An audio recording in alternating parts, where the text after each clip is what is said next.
Hello Locality 16, this is Meltham and this is where our story started. Meltham Carlile is a community anchor in West Yorkshire, who in the last 2 years have taken the 19th Century Institute into community ownership and has transformed it into a thriving community hub.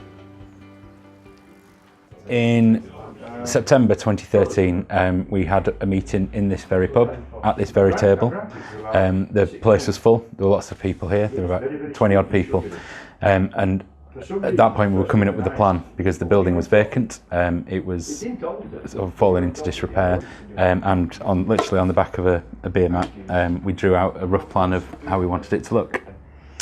So one of the parish councillors that had been listening with intrigue to everything that I said was Councillor Paul White.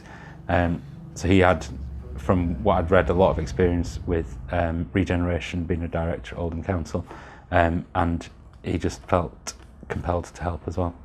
Certainly the community and families have got a great attachment with this building. Unfortunately, under the management of the local authority, it fell into disrepair and was very neglected for a number of years. At that point I had a 2-year-old son, and I didn't want him growing up somewhere where there wasn't a library, there wasn't a post office, there wasn't somewhere that he could just go and sit or participate in things. We were coming up to a point in time with government cuts, etc., where we were threatened with losing some of those key services from our high street. That, and there's lots of elderly people in the village as well, and if they've got nothing to do, that causes all sorts of problems with isolation and health problems. So it just seemed like we had to do something. It wasn't that I wanted to do anything. I was quite happy in my job and going to work, but if I felt compelled to do something. Well, we realised very early on that in terms of taking over a building of this size, that we would have costs straight away in terms of the utilities and business rates and things like that. And it was really important that we could establish where we could get some income from the start. We'd got the plan for a post office moving in, and we knew that would sort of develop some income, but we needed to turn some of the building into usable space very quickly. The Carlile Institute Business Centre opened in March 2015 and was fully let within 7 to 10 days of it going on the market. And there's 5 offices in here, and this again just gives us a different element within the village, because there aren't any other offices. We've got shops, we've got cafes and things like that, but we didn't have any offices. We put a business plan together which refurbished the space in stages, so that within about 2 years we were hoping that all the space would be completely usable and we'd have it all singing and dancing, if you like. And we're now just about at that stage. So the builders are just finishing this second phase of development, and we've got a whole range of community activities and business activities in here. 2 years ago this building was vacant, there was nothing in it, and we've taken it and we've done a lot of work with it the last couple of years.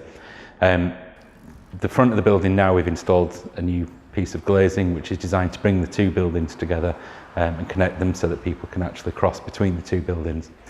And as we go into the post office, this opened in 2014, and it was originally a community-owned business again, but we divested of that asset and released the equity that we had in it in order to fund further works.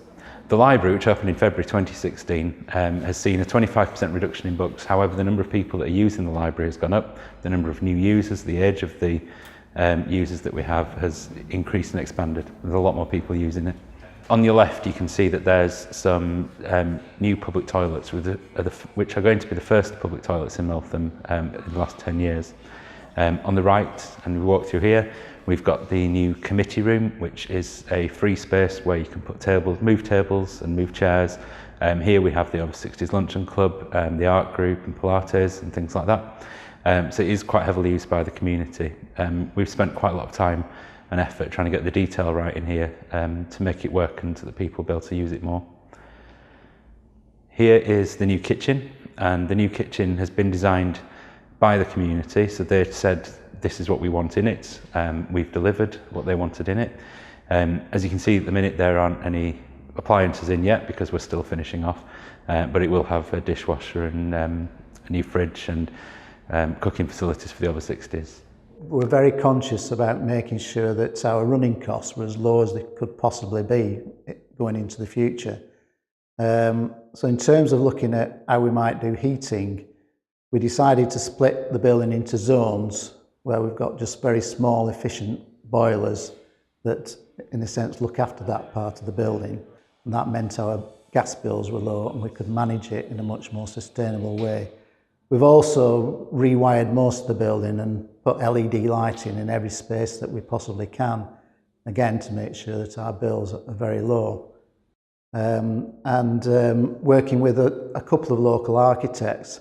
And I think it's really important for groups like us to be having a clear idea how they want the building to function and work, and not necessarily be led by the architect. The architect can come up with ideas, but it's really important that the solutions come from the community. At the top of the stairs on the left, we've got a storeroom, but we'll go into what will be the new council chamber because the town hall has been closed. So this will be the boardroom type room. This will have the projector on the ceiling. It'll have an electric screen that comes down in front of the window on the end. And this room will be used predominantly by Meltham Town Council on a Monday evening, but then it will be available for other community groups to have their committee meetings and AGMs and that type of thing. So as you can see, this is where the lift comes up to the first floor. So originally this was just a very dank corridor and it was falling to pieces.